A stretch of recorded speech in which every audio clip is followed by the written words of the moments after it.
सबसे पहले जो जनरेशन है जिसको वो साइलेंट जनरेशन कहते हैं, जब इस दुनिया में कुछ हैं कुछ नहीं, हमारे कुछ दोस्त हैं अभी तक जिंदा, वो है 1928 से 45। दूसरी जनरेशन जो बूमर्स की जनरेशन है, जो कि मेरी और आप, मेरी जनरेशन, आपकी नहीं जी, हमारी तो अभी, जिसके बारे में वो एक शख्स जो है आज से तकरीबन को 15 दिन पहले आर्टिकल लिख चुका हुआ था, नो मोर बूमर। ये है जनरेशन 1946। बड़े सारे लोगों के जहन में ये सवाल चल रहा था कि यार ये बूमर्स क्या है। हाँ, बूमर्स कहते हैं वो मतलब जो कि उस रिंग से आउट हो चुके हो बेसिकली। अच्छा, वो 1946 से 64, मैं 56 में पैदा हूं। अच्छा, ये जनरेशन है कि जिसने थोड़ा बहुत सांस लेना शुरू किया था, लेकिन उसके बावजूद भी मैं भी बना कि नहीं, हम तो ये ए मर्द मुजाहिद जाग जरा, वक्त शहादत है आया और ये वो कर देंगे, दुनिया बदल के रख देंगे, इस्लाम नाफज होगा, जो कि नहीं नाफज किया। मुनाफिक जनरेशन, मेरी जनरेशन मुनाफिक तरीन जनरेशन, जो कहती कुछ थी करती कुछ थी। उसके बाद वो कहता है कि जनरेशन एक्स आई 1965 से, जो 65 में पैदा हुई थी 80 तक। उसका आर्टिकल का आगाज ही है, उसने कहा तुम्हारे नारे नहीं सुनती,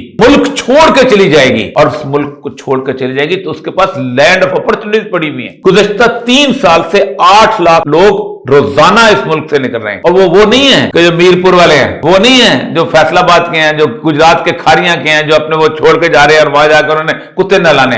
ये इंटेलेक्ट जा रहा है, यहां से निकल रहा है, ब्रेन। तो तुम क्या करोगे?